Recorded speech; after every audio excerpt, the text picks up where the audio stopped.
school la leramba IDP sani ga yakai teret mayum da hanjan kre Bisnupur disina SSG Singalupa lakh tra tropalising yakai yento kre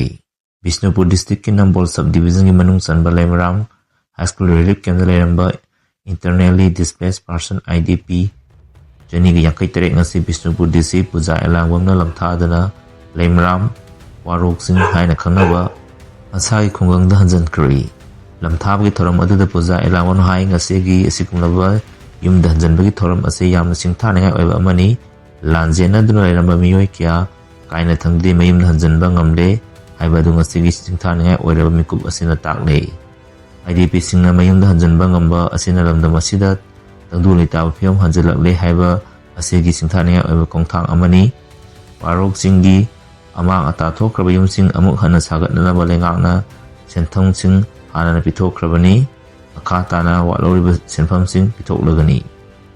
direct benefit transfer sing makada senpham sing adu hotengna IDP sing da phangani asi mayum da hanjan bangamlaba imung sing aduna lengakna piriba senpham sing asi ai sing sin aduna tangdu litawa ponsi mahing ama lehengani haibagi thajaba thami mai racing asu mausagam school chapangam lagani makoina mayum dagi school chapangam ngodoriba asimak puning thogatningai ni mission basalaya scholarship ki hambang thokpa senpham sing bitokpa galena mai masing tambada mateng oiragani asi Bisnupur gi ADM Wisdom Open Draw SDO Nambol gi Isam Kumar amasi Bisnupur SP TS Shankar Devana Singba official kiasu saruk yaki lena imung hupum marigi miyoi chani yakai teret mayum da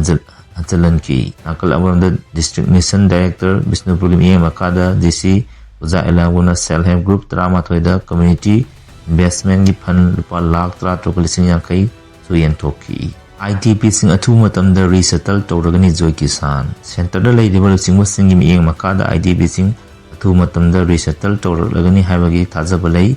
sapagada mafam khara da yum changba yabai phim da leire udong saroi da mafam khara di punna khanaraga changba yanaba maikai kya dagi honari haina thamaiban SC MLA joy kisana pongto kre takto gi miyeng makada thamaiban SC da hangli relief camp sing da leiba mairishing amadi angang singi damak because life science private limited ki maikai dagi blanket kodol tamgi thoram adu da MLA joy kisan makha tardana relief camp sing da leiba IDP singbu koi pumuna changsin duna mateng pangba amadi puning thogat pasangi hojiki waina yan maru iba ase IDP sing ase makoi mayum da hanjalan ba aseni masigi mathakta IDP sing asigi chemelon ama sagapiba asisu yanu mathau tabana private farm natraga company singna job vacancy lakpa matamda IDP sing da hena kudong chaba PBU haiki mafam hongdana sanari hausi thingminasi maire singi exam manung asida miyoi kharana sandal lambi amagum mafam hongdana sanari hausi asi maire loop tongan lekai club amadi maira paibe singa kusamnaraga thingminasi haina kurai lamlong the head office oiba coordinating body na appeal turukli hiramasi matang the coordinating body asigi coordinators Psychom Rosan pongturbo serol aman hai Manipur gi hojik oiriba phibam asida fund drive ki namada mafam da pangtholi ba hausi asi thingogdrabadi kunai asi nomo gi lekha taba chingthana bi phibam ama laklagani lengak asina lagaw khaw singi matabta legen oiba action lokhlaga hausi dana ating bathamdiba ase tahoning di haiki KOSUR na Meitei singi tribal area da khunda danaba NCST da memorial pisan kre Kuki Organizations for Human Rights National Commission for Scheduled Tribe the memorial ambition dana singi tribal sing khundari district sing da non tribal haibadi Meitei sing khunda saliba ase kumna tigat pidana logi wamu Meitei sing da khunda haliba ase thingnaba haiza kre KOSUR gi NCST gi chairman pisan kiba chena humpanba representation adu the tribal leni hariba Chochanpur Kangpokpi amasung Tenapol district ki more the tribal gi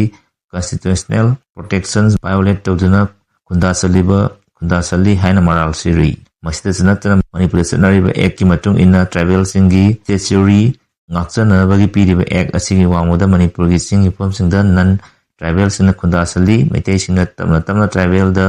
Kundari singi district sing da Meitei singna khunda salatuna tribal singi constitutional protection sing asi tamna manga lagli maduga chol sing kulum degi horaga ichani conflict asida non tribal singna tribal areasingda atamnana politically motivate tawduna hunda salakpa asijamaram amani hairi KOSUR gi chairperson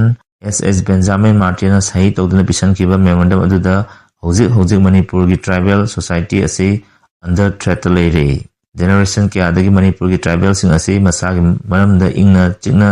lerambani aduba hojikti systematic oiba kudum chasalakpa amadi mihominai thawong sing asina tribal sing ase threaten tawbugum thamdi hojik Manipur da sanariba tribal sing protection pibagi law haibadi the hills areas committee order solsin samapan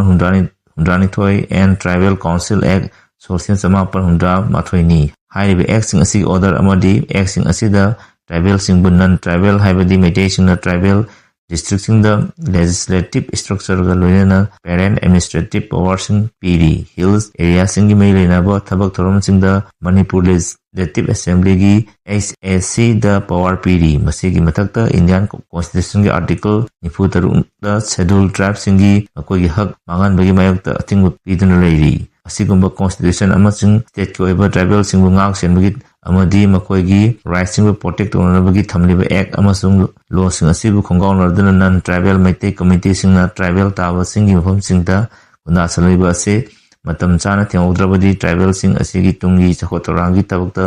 asobu akaiba ama oirakani haina memorandum aduda palli pharmacy sing the QR code thenanaba khan kare leiba asigi state amadi union territory sing the leiba drug licensing authority sing mari lenaba mafam adugi retail amadi wholesale pharmacy sing the quick response QR code amadi toll free number sing thenanaba central drug standard control organization napkhan kare khongtang asi yobegi hakchang da son ba yaba hidak makhal sing amadi madudagi thorakpa reaction sing kudak respond to ba yanabani hairi CDCSO na lokal adibu khongtang asina anaba miyoi amana hidak na maram oiraga pamdaba thodok thokpa amadi miyoi bida son ba hidak charubudagi thorakpa reaction sing adu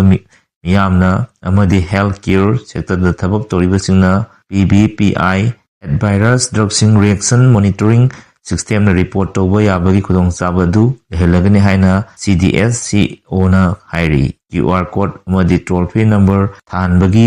wari masisei asigi June 19 da Pharmaco Vigilance Program of India gi pangthokiba 33 suba working drug meeting da lokibani CDSCO na thokiba circular adu matung ina retailer amadi wholesaler farm sing na miyamda upgrade matamda QRD code amadi toll free number sing thetkadabani loinana toll free number 1800-180-3024 asi ka loinana QR code adu mayek sengna pharmacy singi outlet thetnabasu